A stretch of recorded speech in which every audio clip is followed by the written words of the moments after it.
அப்படின்னு என்ன கேட்டீங்கன்னா, தனித்தமிழ் இயக்கம் என்கிற பெயராலேயே செந்தமிழ் அந்தனர் என்று பெயர் பெற்ற இளங்குமரனார் புத்தகம் எழுதியிருக்கிறார். வாங்கி படித்து மறைமலை அடிகளாரின் வழித்தோன்றல்.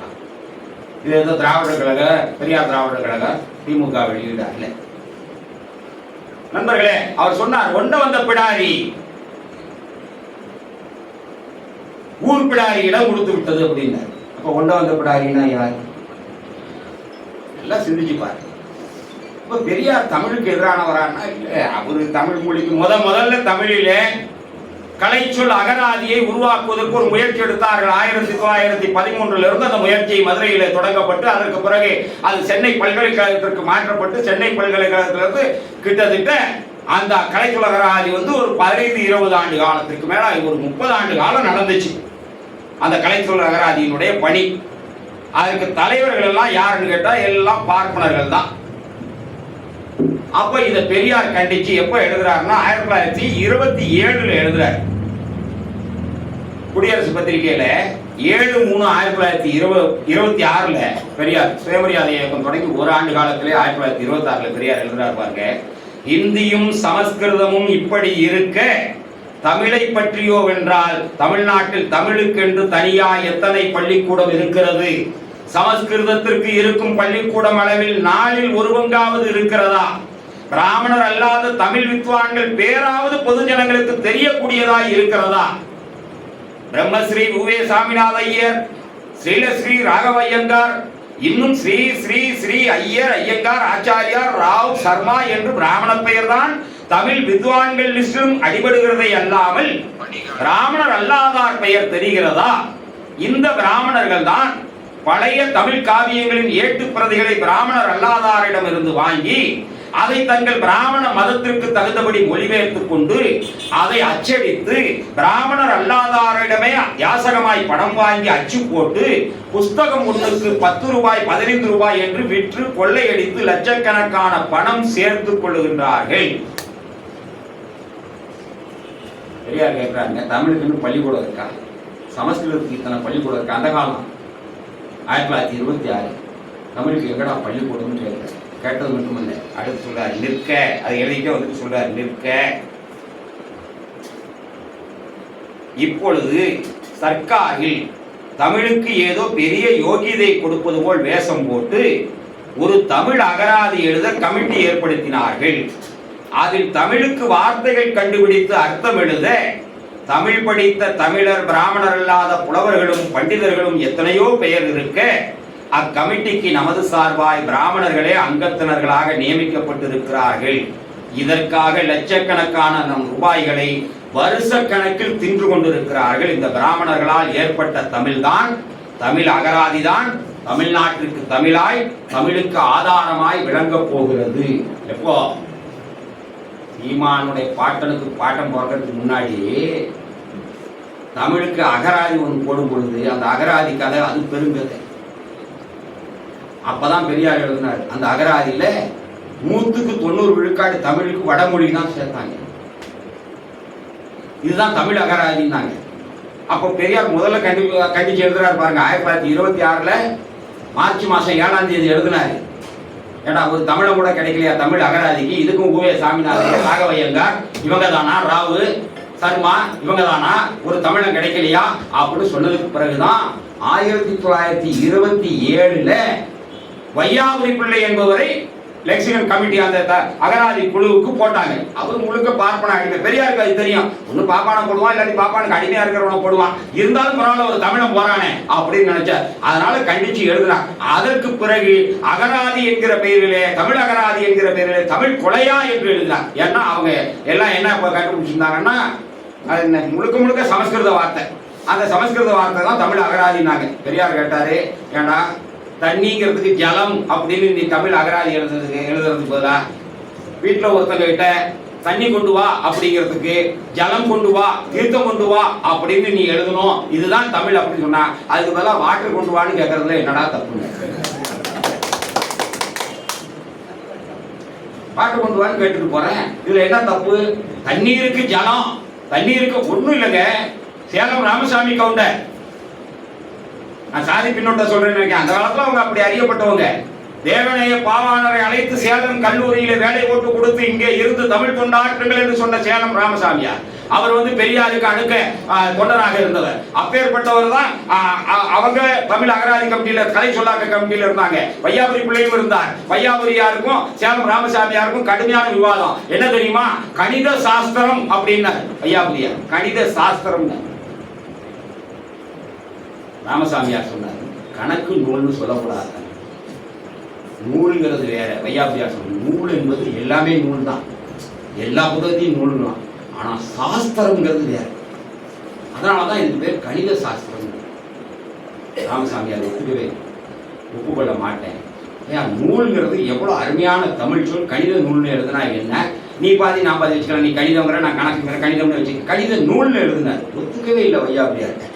எந்திரிச்சு தூக்கி எறிஞ்சார். அந்த தாளை தூக்கி வச்சு ஐயா வையாபுரி நீ எல்லாம் தமிழனுக்கு பிறந்த தமிழ் மகனா அப்படின்னு கேட்டு வெளியே அந்த கமிட்டி.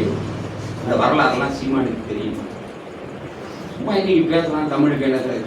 அகராதி குழுவில் தமிழனை போடணும்னு சொன்னவர், தமிழ் அகராதி குழுவில் தமிழனை போடணும்னு சொன்னவர் பெரியார்.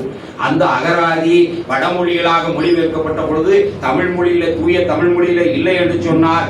அதற்கு எதற்காக நீங்க அகராதி பேர் வைக்கிறீங்க தமிழ் அகராதின்னு அப்படின்னு கேட்டவர் பெரியார். அதை விட பாருங்க கலைச்சொல் அகராதியை பத்தி பெரியார் எழுதியிருக்கிறாரு. இன்னும் நிறைய இருக்கு செய்திகள். தூய தமிழிலே தான் தமிழ் அகராதி இருக்கணும் அப்படின்னு முதல்ல வலியுறுத்தின ஒரு பெரியார். அது மட்டும் இல்லை, நிறைய பேர் என்ன நினைக்கிறாங்கன்னா 1938 முதல் இந்திய போராட்டம் உண்மைதான். அதுதான் முதல்ல தமிழர் தமிழ்நாடு மொழி உணர்வு இன உணர்வை இந்த மண்ணிலே உருவாக்கிய ஒரு மிகப்பெரிய போராட்டம்.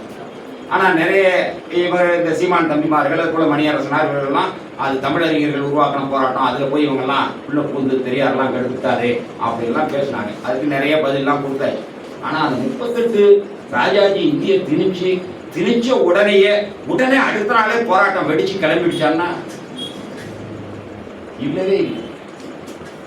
பெரியார் தார் பூச்சி வச்சு குத்துற மாதிரி குத்திக்கிட்டே இருந்தார். கிட்டத்தட்ட 15 ஆண்டு காலமாக 1926-27 இந்தியின் ரகசியம் என்கிற பெயராலே குடியரசுல கட்டுரை எழுதினார். அதற்கு பிறகு நண்பர்களே 1930 நன்னிலம் சுயமரியாதை மாநாட்டில் இந்தியை எதிர்த்து தீர்மானம். இந்தி வரப்போகுது. அதுக்கான ஏன் இந்தி வரப்போகுதுன்னா அப்ப ராஜாஜி ஆட்சிக்கெல்லாம் வரல, அப்ப காங்கிரஸ் ஆட்சி பொறுப்புக்கு வரல, விலங்கான ஆட்சி காலம். 1935 இந்திய அரசமைப்பு சட்டப்படிதான் ராஜாஜி ஆட்சிக்கு வர்றாரு பிறகு. ஆனா அப்பவே பெரியார் என்ன பண்ணாருன்னா, நீங்க குடியரசு நாங்க தந்தை பெரியார் திராவிட கழகம் முழு தொகுப்பு வெளியிடுறோம். என்ன காரணம், அதை ஏன் படிக்கணும் அப்படின்னா நண்பர்களே, அன்றைக்கு அகில இந்திய காங்கிரஸ் கமிட்டி என்னென்ன முடிவு எடுக்குதோ, ஏன்னா அன்னைக்கு ஒரே கட்சி காங்கிரஸ் கட்சி தான் இந்தியா முழுக்க. கம்யூனிஸ்ட் கட்சிகள்லாம் அடக்கி ஒடுக்கப்பட்டிருந்த காலம். கம்யூனிஸ்ட் கட்சியினரே காங்கிரஸ்க்குள்ள புகுந்து காங்கிரஸ் சோசியலிச கட்சி அப்படிங்கிற பேர்ல உள்ள இருந்துக்கக்கூடிய நிலையில இருந்தாங்க.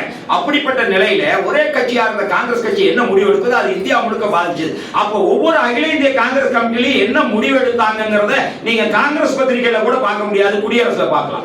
எல்லாத்தையும் உன்னிப்பா கவனிச்சு பெரியார் அதுக்கு உடனே கட்டுரை எழுதுவார், எதிர்வினை ஆக்கி கொண்டே இருப்பார். அப்ப காங்கிரஸ் கட்சி முடிவு எடுத்தது இந்தி தான் தேசிய மொழி, இந்தியா முழுக்க இந்திய பரப்பணும் அப்படிங்கும்போது அதையெல்லாம் எதிர்த்து கண்டித்துக் கொண்டே தமிழ் புலவர்கள் இதை பற்றி கேட்க வேண்டாமா, தமிழ் ஆர்வலர்கள் இதை பற்றி கவலைப்பட வேண்டாமா, நீங்கள் தமிழாபிமானிகள் என்று சொல்லிக் கொள்வதனால என்ன பயன், நம்முடைய பிள்ளைகளுடைய கல்வி பாழாக போக போகிறது, இந்திய ஆதரிக்க அவர்கள் திட்டம் போட்டு விட்டார்களே, இந்தி வரப்போகிறது என்பதையெல்லாம் எழுதி எழுதி எழுதி எழுதி தமிழ் அறிஞர்களுக்கு ஒரு பிரியா ஊக்கி போல ஊக்குவித்துக் கொண்டே இருந்தார்.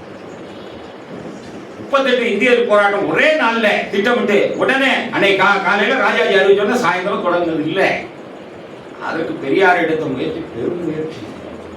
இந்த பாடல் வரி இருக்க பாரதிதாசன் பாடல் வரி, இந்த மக்கள் நெஞ்சில் மலிவு பதிப்பு வஞ்சகர்க்கோ கொடிய நெருப்பு அப்படிங்கிற வரிக்கு அடுத்து ஒரு பாடல், அந்த அடுத்த அடி மிக்க பண்பின் குடியிருப்பு விடுதலை பெறும் படையின் தொடுப்பு அப்படி, விடுதலை பெறும் படையின் தொகுப்புன்னு ஒரு அடி. மிக்க பண்பின் குடியிருப்பு அப்படின்னு இருப்பார் பெரியார் பாரதிதாசன். அந்த பண்பை பெரியார் காட்டிக்கொண்டு இருந்தார். எப்படி காட்டினார்னா, பெரியார் முதல்ல தொடக்கத்துல கடவுள் மதம் சுயமரியாதை தொடங்கி கடவுள் மதம் சாஸ்திர சம்பிரதாயம் புராண இதிகாசம் இதெல்லாம் ஏற்று எழுதும்போது முதல்ல வந்து சைவர்கள்ட்ட இருந்து எதிர்ப்பு வந்துச்சு.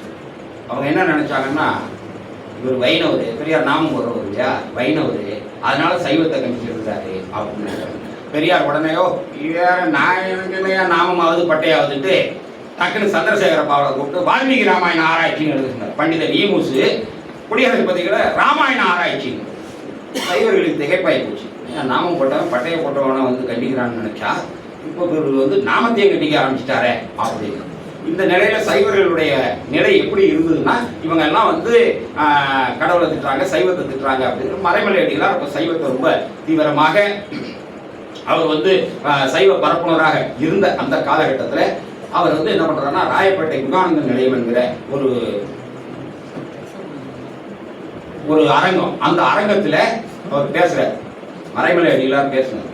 என்ன பேசுறாருன்னா, இந்த ஈரோட்டு ராமசாமியார் சைவத்தையும் நம்முடைய சிவபெருமானையும் இழித்து பழித்து பேசுகிறார் என்றால் உயிரோட விட்டுக்கலாமா? நீ உண்மையான சைவனா இருந்தா புடவை உருவி மாலை போட வேணாமா? உயிரோட விட்டுக்கலாமா அப்படின்னு பேசிட்டார். மறைமலை அடிகளார் கோபப்பட மாட்டார், ஆனா ஆத்திர கூட பேசிட்டார். அவருடைய சிவபெருமான பெரியார் விமர்சனம் பண்ணாருன்னு அவருக்கு கோபம் ஆயிடுச்சு. பேசினார். பேசணும்னா இது ஒரே அதுக்கு அடுத்து மறைமலை அடிகளார் எங்கெங்க கூட்டம் போடுறாரோ அங்கெல்லாம் போய் செம்மறியாதை காரங்க எதிர்த்தாப்புல உட்காந்து அவங்க கேள்வி கேட்க ஆரம்பிச்சு. இந்த மாதிரி பிரச்சனை ஓடிக்கிட்டே இருந்துச்சு. பிரச்சனை போயிட்டே இருக்கும்பொழுது பெரியார் வந்து அதில் விருப்பப்படலை. வேண்டாம், மறைமலை அடிகள் தமிழ் சுவாமிகள், அவர் எப்பவுமே அப்படிதான் சொல்லுவார். குன்றக்குடி அடிகளார தவ திரு மகா சன்னிதானம் பெருமைமிகு அடிகளார் அவர் ஐயா அவர்கள் என்ன கூப்பிடுவார். எனவே தமிழ் மடாதிபதியாக இருக்கிறது. அதனால குன்றக்குடி அடிகளாரை எப்படி பெருமைப்படுத்துறோம் அதை விட 100 மடங்கு மறைமலை அடிகளார்களை பற்று வச்சிருந்தார். அப்ப சொன்னார், அந்த மாதிரிலாம் பண்ணாதீங்க அப்படின்ட்டார். கியாபே விஸ்வநாத் திருச்சியேசார் உங்களுக்கு தெரியும். அவர் என்ன பண்ணார், சரி இந்த அப்போ அவர் வந்து நீதி கட்சியில் இருக்கிறார், இந்த பிரச்சனையை முடிவுக்கு கொண்டு வரணும் அப்படின்னு மறைமலை அடிகளார்கிட்ட போய் இந்த மாதிரி நீங்க பேசி பெரிய பிரச்சனையா இருக்கு, சிவமரியாதைக்காரங்களாம் கொந்தளிச்சுட்டாங்க, நீங்க வந்து ஒரு கடிதம் பெரியாருக்கு கொடுங்க ராமசாமி. அப்ப ஈவேராவுக்கு ஒரு கடிதம் கொடுங்க, இந்த பிரச்சனையை சமாசமா முடிச்சுக்கலாம் அப்படின்னு மறைமலை அடிகளார் கடிதம் எழுதுறார். கடிதம் எழுதி இந்த மாதிரி நான் நீங்கள் உங்களை வந்து உள்ளடக்கத்தோடு பேசலை, நீங்கள் மனசு புண்பட்டுருந்தா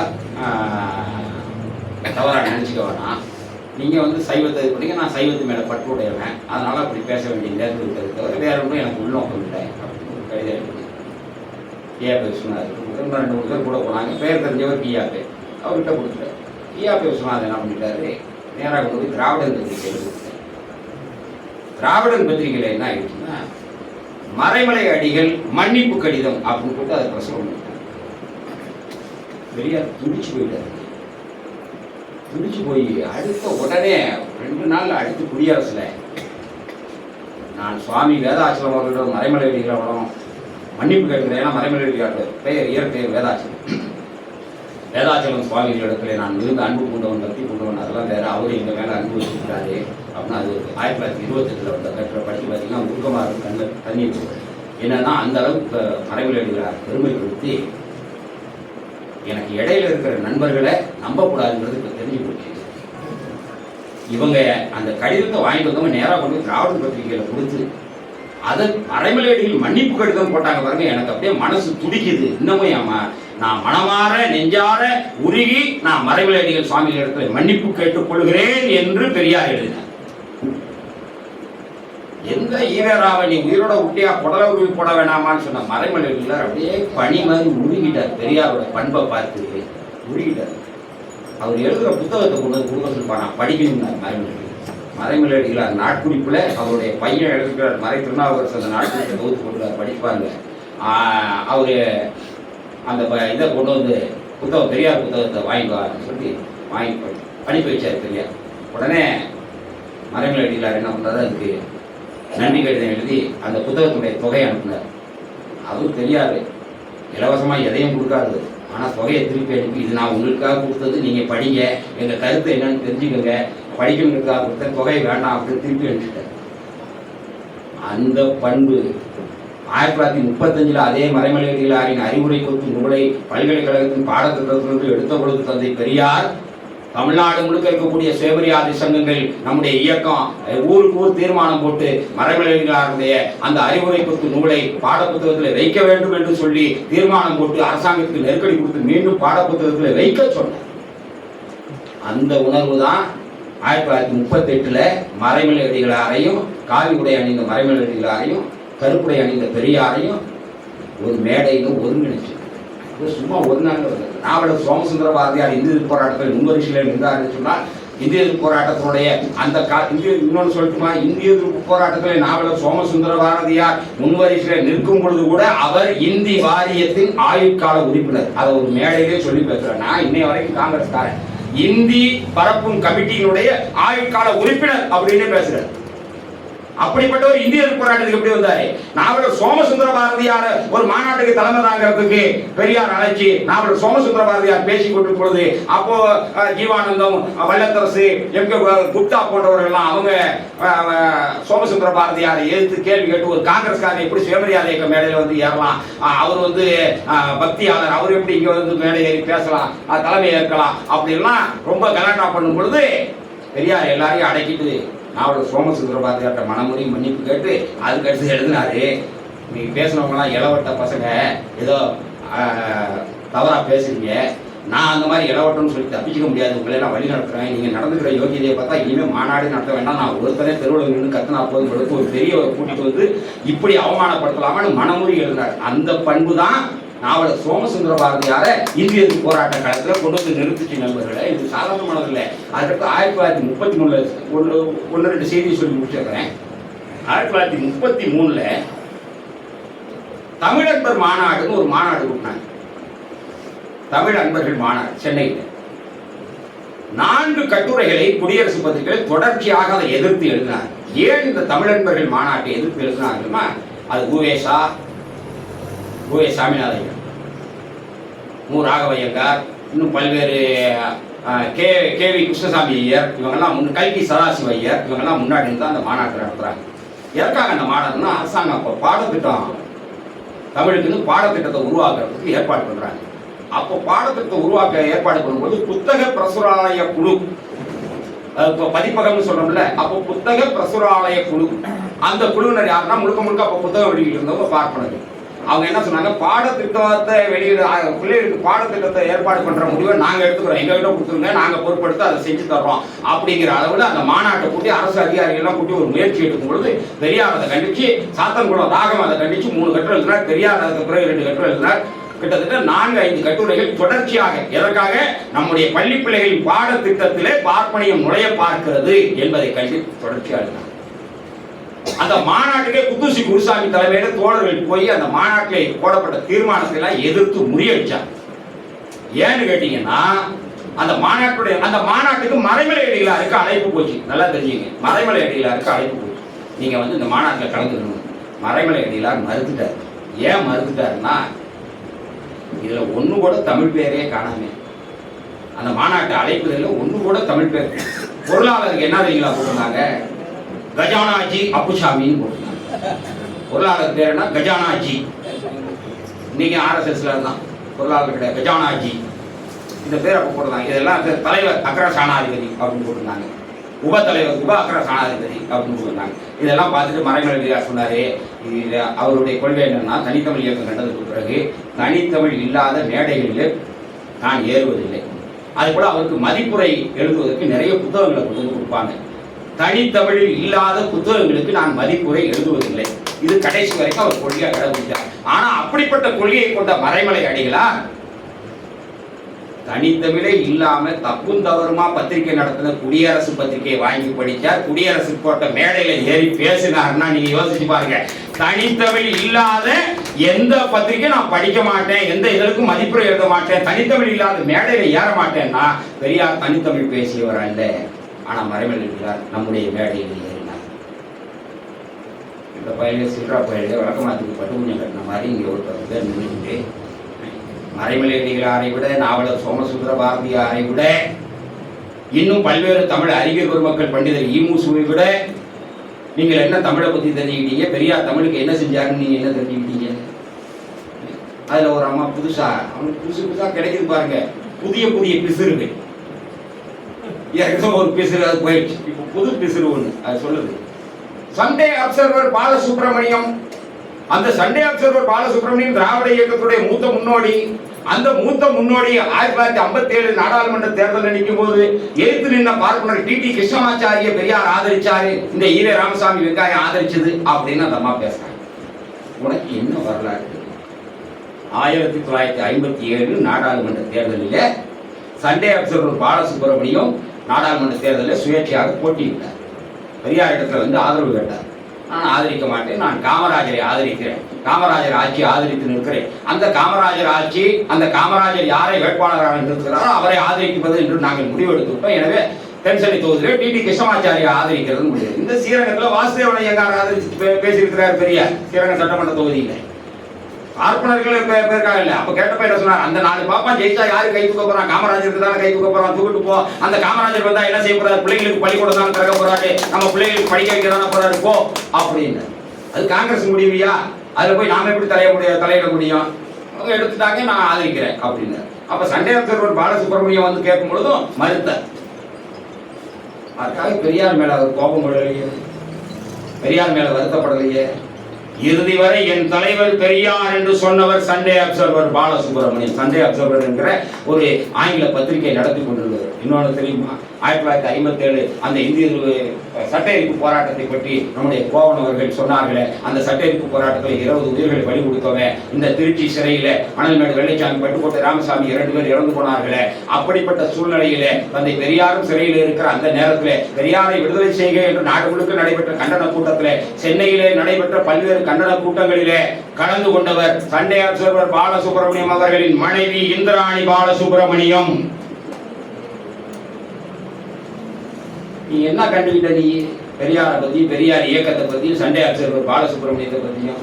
அதே சண்டே அப்சர்வர் பத்திரிகையில அவர் பாலசுப்ரமணியம் எழுதினார், பெரியாரை அடக்குவதற்கு சட்டத்தை காமராஜர் ஆட்சி கொண்டு வந்த பொழுது இது காட்டுமிராண்டி காலத்து சட்டத்தை ஒத்தது அப்படின்னு எழுதினாருங்க. யாரு? பெரியார் தன்னை ஆதரிக்கலன்னு தெரியும், அவர் டிடி கிருஷ்ணமாச்சாரி ஆதரிக்கிறாருன்னு தெரியும். தெரிஞ்சு அதுக்கு பிறகு எழுதினாரு 3 ஆண்டு காலம் சட்டத்தை இருந்தால் கடுங்காவல் தண்டனைக்கும் பொழுது அவர் சண்டே அப்சர்வர் பத்திரிகையில எழுதுனது இது. அவருடைய மனைவி அவர் உடல்நிலை பாதிக்கப்பட்டு 58 இறந்துட்டாரு. அவர் இறுதி கட்டத்தில் கூட பெரியாரை போற்றினார், பாராட்டினார். ஒரு தேர்தல், அந்த தேர்தலில் வெற்றி தோல்வி ஆதரவு இதெல்லாம் பெரியாருடைய பெருந்தொண்டை மதிப்பிட்டு விட முடியுமா? அப்ப 1933 அந்த தமிழன்பர் மாநாடு என்கிற அந்த மாநாட்டை பெரியார் தொண்டர்களும் சேர்ந்து முடிவெடுத்து என்ன தெரியல, ஒரு பெரிய முடிவு எடுத்தாங்க. அந்த முடிவை அவங்க மாத்தினாங்க. இல்லைன்னா தமிழே தலைகளா போயிருக்கும். பேசுவது போலையும் எழுதலாம் அப்படிங்கிற முடிவுக்கு வந்தாங்க. தமிழுக்கு உண்டான தனிச்சிறப்பு என்ன தெரியுமா? அந்த இலக்கிய நடை. நீங்க பேசுவது போலவே எழுதலாம் என்று சொன்னா தமிழ் செத்து போகும். அந்த இலக்கண செட்டு குறைந்து போனா தமிழ் செத்து போகும். இதை தடுத்தவர்கள் சுயமரியாதை இயக்கத்துள்ளது 1933. அது மட்டும் இல்லை, அந்த 33 மாநாட்டில் தமிழ் பாடப்புத்தகத்தை எங்களுக்கு அச்சடிக்க கொடுங்கன்னு பாப்பா முயற்சி எடுத்த முறியடிச்சாங்கல்ல. அதற்கு பிறகு அதன் எதிர்விளைவாக எழுந்ததுதான் சென்னை மாகாண தமிழ் சங்கம். பண்டிதர் ஈமூசு என்கிற ஈமு சுப்பிரமணியனார், காசு பிள்ளை, எம்எல் பிள்ளை என்று அழைக்கப்படக்கூடிய கா சுப்பிரமணியனார், காசுக்கடை சுப்பிரமணியன் என்று ஒருத்தர் இருந்தார். அவர் 1930களிலேயே ஆயத்த ஆடை அங்காடி என்று தூய தமிழ்ல ரெடிமேட் கடை நடத்தினார் 1930. இவங்கெல்லாம் சேர்ந்து சென்னை மாகாண தமிழ்ச்சங்கம்னு ஒன்று வச்சாங்க. அவங்க ஒரு பாடத்திட்டங்களை உருவாக்குனாங்க. அந்த பாடத்திட்டங்களை அரசிற்கு கொடுத்தார். இதுல இருக்கக்கூடிய கலை சொற்கள், இந்த பாடத்திட்டங்கள் இதையெல்லாம் ஏற்றுக்கணும். 1935 உருவாக்கி ஆண்டுதோறும் மாநாடு போட்டு ராஜாஜி ஆட்சியில 1938 கொடுத்தாங்க. ராஜாஜி ஏத்துக்கிட்டார். அந்த பாடத்திட்டத்தை ஏத்துக்கிட்டு அரசு செயலாளர் சுற்றறிக்கையை அனுப்பினார். எல்லா பள்ளிக்கூடத்துக்கும் அதை அனுப்பி சுற்றறிக்கை அனுப்பினார். என்ன அனுப்பினாரு? எங்ககிட்ட கொடுத்துருக்காங்க, இதை நாங்கள் உங்களுக்கு அனுப்பியிருக்கோம், இதை அப்படியே ஏற்றுக்கொள்ள வேண்டும் என்பது கட்டாயம் அல்ல அப்படிங்கிற சுற்றறிக்கையோடு ராஜாஜியுடைய ஆட்சி அந்த பாடத்திட்டத்தை எல்லா பள்ளிக்கூடத்துக்கும் அனுப்பினார். அதையும் பெரியார் கண்டித்தார். அதற்கு பிறகு நண்பர்களே மிகப்பெரிய முயற்சி எடுத்து 38க்கு பிறகு அதற்கு ராஜாஜி பதவி விட்டு போயிட்டார். 40களில் அட்வைசர் ஆட்சி என்று சொல்லக்கூடிய அந்த ஆலோசகர்கள் ஆட்சி வந்துச்சு. வெள்ளக்கார ஆட்சி இல்லையே, கவர்னர் ஆட்சி மாதிரி. அப்பவும் இந்த பாடத்திட்ட குழு இயங்கியது. அதற்கு பிறகு 48ல் அவினாசிலிங்கம் கல்வி அமைச்சராக இருக்கும் பொழுது முழுமையாக அறிந்தார். 13 ஆண்டு காலம் இடையில இதை தூக்கி போட்டாங்க. அட்வைசர் ஆட்சியில் இதை தூக்கி போட்டாங்க. இந்த திட்டக்குழு கொடுத்த இதையே தூக்கி போட்டாங்க. தூக்கி போட்டுட்டு இதை நடைமுறைப்படுத்தலாமான்னு ஒரு கமிட்டி ஏற்படுத்தினாங்க. அந்த கமிட்டி யாருன்னு கேட்டா, அந்த கமிட்டிக்கு தலைவர் யாருன்னு கேட்டா டாக்டர் V.S. சீனிவாச சாஸ்திரி. அவர் என்ன பண்ணாரு, இவங்க ரொம்ப தமிழா எழுதியிருக்கிறாங்க, இது பிள்ளைகளுக்கு புரியாது, வடமொழி கலந்து எழுதினாதான் புரியும்னு கமிட்டி அறிக்கை கொடுத்தாருங்க. V.S. சீனிவாச மகாகணம் V.S. சீனிவாச சாஸ்திரிகள். அதையும் பெரியார் கண்டித்திருக்கிறார்.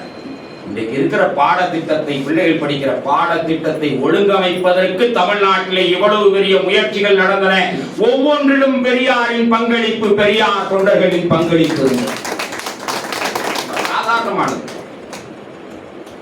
அதுபோல 48 அவினாசிலிங்கம் ஆட்சியில, 49 50களில் ஓமாந்துரார் ஆட்சியில அவினாசிலிங்கம் கல்வி அமைச்சராக இருக்கும்போது திருக்குறளை அவர் பாடத்திட்டத்தில் சேர்த்தாருன்னா காரணம் என்ன? பெரியார் திருக்குறள் மாநாடு நடத்தி தீர்மானம் நிறைவேற்றினார். 1948 இரண்டாவது இந்திய போராட்டத்தை தீவிரமாக நடத்தினார். அப்ப அந்த தீவிரத்தை குறைப்பதற்காகவும் பெரியாருடைய அந்த கோரிக்கையை ஏற்பதாக ஒரு வெள்ளை கொடி காட்டுவதை போலத்தான் திருக்குறள் பாடத்திட்டத்தில் சேர்க்கப்பட்டது. நான் கேட்கிறேன், பெரியார் சொன்னாங்க, தமிழன் தமிழிலே தன்னுடைய இசையை நுகர முடியாது என்று சொன்னால், தமிழ் பாட்டு பாட முடியாது என்று சொன்னால், இந்த சொல் நம் உயிரை போயல்லவா கபுகிறதுன்னு எழுதினார் பெரியார். 1925 சுயமரியாதை இயக்கத்திற்கு முன்பாக இந்த நாட்டில் தமிழ் இசை உண்டா? சொல்ல சீமானா அவன் பாட்டனா அவன் முப்பாட்டு. தமிழ் இசை ஊருக்கு ஊர் சுயமரியாதை இயக்க தொண்டர்கள் கர்நாடக இசை சங்கீத கச்சேரியில் போய் கலாட்டா பண்ணி தமிழ்ல பாடு கூச்சலிட்டு தமிழிலே பாட வைத்தார்கள். தமிழ் இசை மேடையை அலங்கரித்தார். அதுக்கு பிறகு 40 தாங்க வள்ளல் அண்ணாமலை அரசரும் R.K. சண்முக செட்டியார் போன்றவர்கள்லாம் தமிழ் இசை சங்கம் என்று ஆரம்பித்தாங்க. ஆனால் 1930களிலேயே தந்தை பெரியார் சங்கீத தமிழ் இசை மாநாடு, தமிழ் சங்கீத மாநாடு, சங்கீத இசைவாணர்கள் மாநாடு நடத்தி தமிழ் இசை பாடக்கூடிய இசைவாணர்கள் நம்ம சமுதாயத்தில் இவ்வளவு பேர் இருக்காங்க, இவங்களை பயன்படுத்திங்கன்னு குடியரசுத் தொடர்ந்து வெளியிட்டு கொண்டே வந்து, அது இசையாக இருக்கட்டும், கலையாக இருக்கட்டும். குடியரசுல ஒரு கட்டுரை எழுதியிருக்கிறாரு. அந்த கட்டுரைக்கு தலைப்பு என்ன தெரியுங்களா? நீங்களாம் அந்த மாதிரி தலைப்பு எவனாலே வைக்க முடியும். கலை எனப்படுவது இனப்படுகொலை எனில் கலையை கொலை செய். கலை எனப்படுவது இனப்படுகொலை எனில் கலையை கொலை செய்யும் கட்டுரை தலைப்பு. ஏன்னா அன்றைக்கு கலை முழுக்க இந்த இனத்தை கேவலப்படுத்துவதாக இருந்தபோது இப்படிப்பட்ட தலைப்பு வைத்தார்கள். இப்படி சொல்லிக்கொண்டே போகலாம் தோழர்களே. இந்த தமிழுக்கு, தமிழ்நாட்டிற்கு, தமிழ் மொழிக்கு, தமிழ் இனத்திற்கு, தமிழ் மண்ணிற்கு தான் சாகின்ற வரை தொண்டாட்டி சென்ற ஒரு கடனாட்டி இறந்து போன ஒரு பெருந்தலைவனை ஏதோ 2-3 சில்லறைகள் இழிவுபடுத்தி விடலாம் என்று சொன்னால் அது ஒருபோதும் நடக்காது. இமயமலையை இரவல் கடப்பாறை அசைக்காது. நன்றி, அன்பு.